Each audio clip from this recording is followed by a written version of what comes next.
to the wedding honoring Megan and Nathan on this beautiful day, December 9th, 2016. Thanks for coming out in the inclement weather conditions. We appreciate it, and I know it means a lot to Megan and Nathan, so thank you. My name is Sean, and I'm going to be your musical host and master of ceremonies. Next up, we've got the grand introductions of the bride parties. So all eyes on the stairs right over here, and we will begin.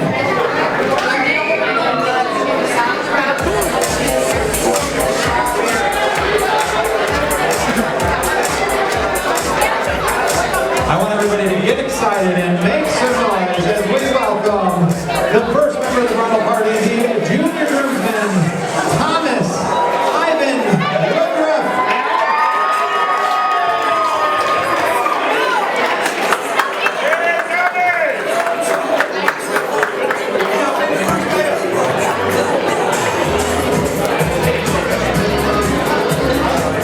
Next up is Clint Creel.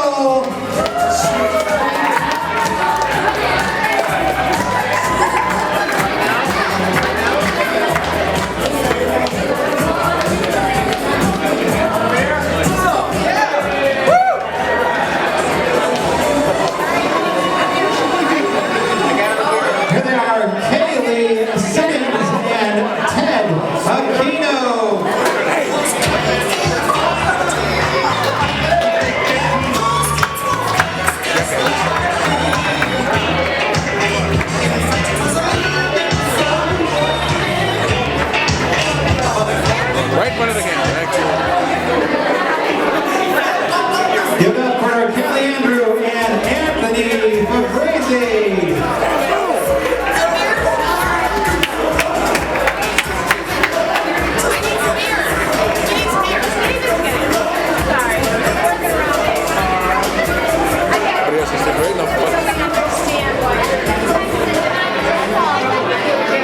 Let's hear it for Courtney Andrew and Simon Scholes.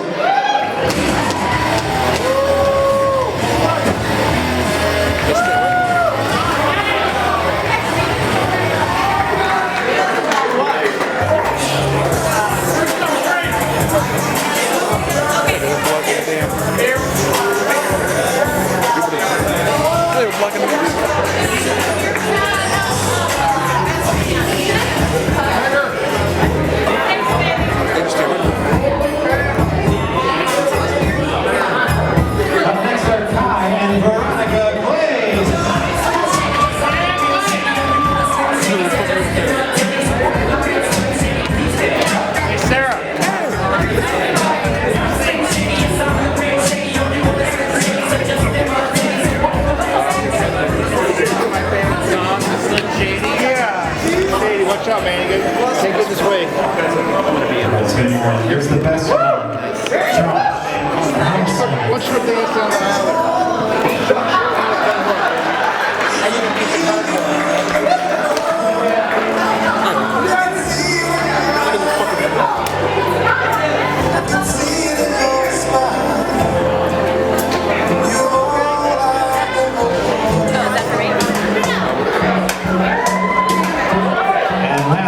The man of honor, Matt Reba.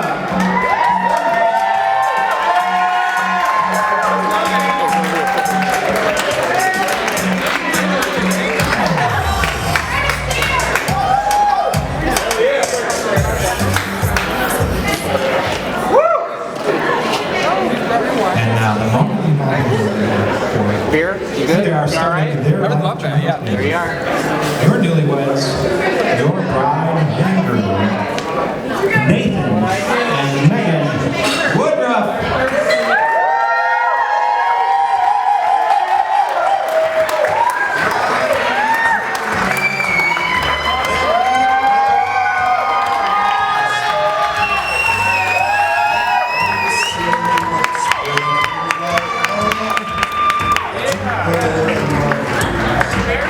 In other words,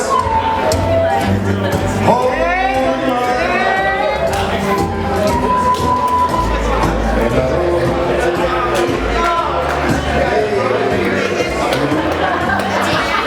For the first toast of the evening, we're going to give it to the man of honor, Ilinois.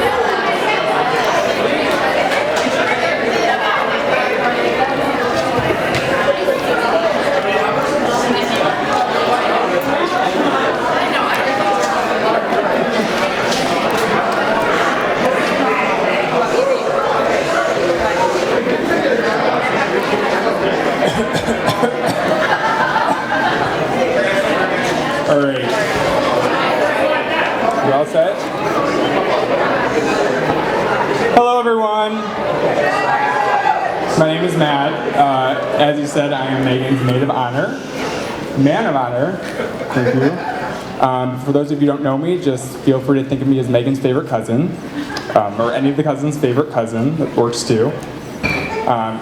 You know, if you ask our parents or our aunts and uncles how they would describe Matt and Megan, they'd likely say that we've been best friends from the beginning.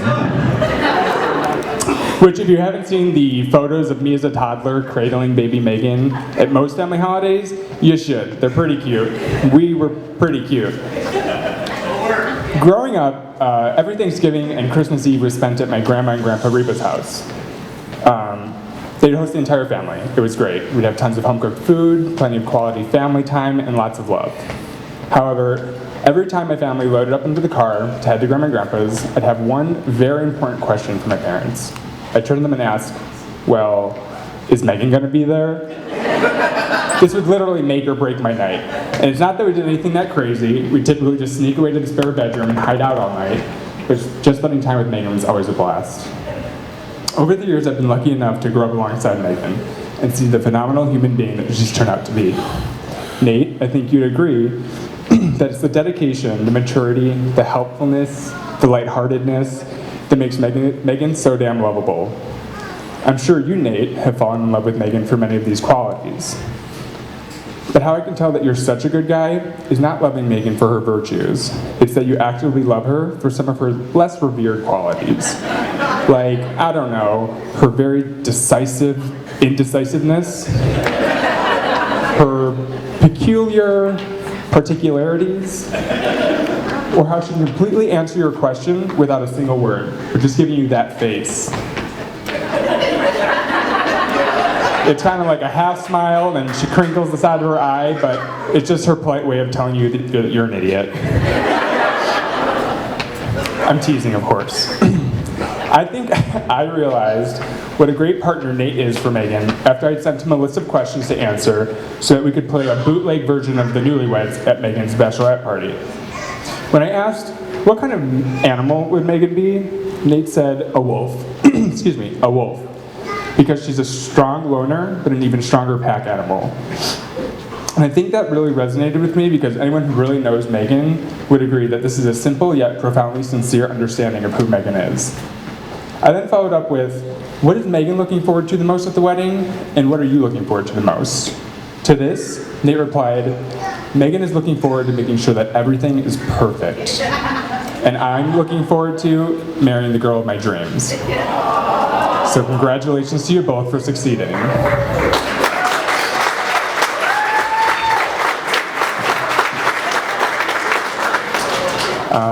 So this is the time when I would offer you two advice about happiness and long-lasting love. But just ask my boyfriend, I've got some pretty serious commitment issues. So I'm gonna say this. Please know that I'm always in your corner, and I love you both very much. I'm incredibly honored to be here tonight and represent the Reba clan in welcoming Nate into our family and to celebrate this union. It is at this time, if everyone wants to raise their glass and give a cheers to the happy couple.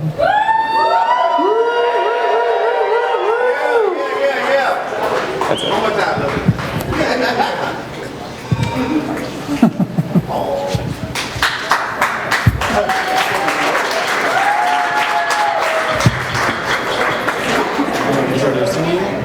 I'm going to hand the microphone to the man of honor, Josh. Best man. Also man of honor.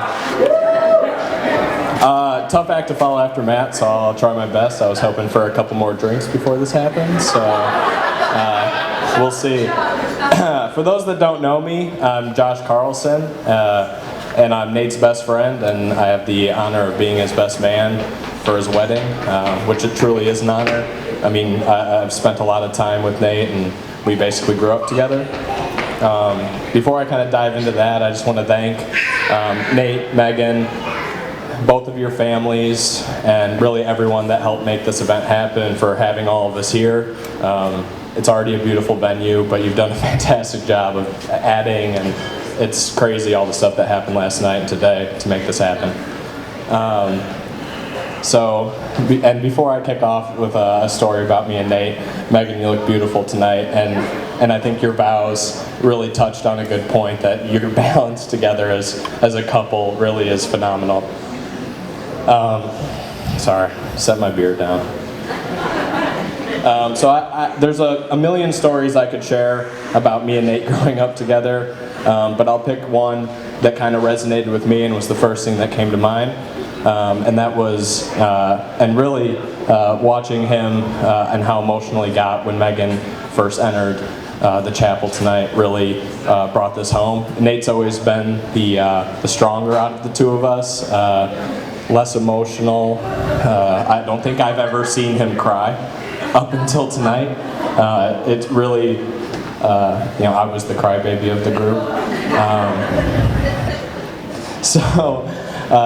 The story is, in first grade, getting to school, we would stand outside before entering the classroom, and I was a bit of a mama's boy, and I always missed my family, so I would be crying when I would get to school, and Nate was always there to console me and support me, and always make sure that I would stop crying before we went into school. And that's really, I was hoping to provide that today after watching you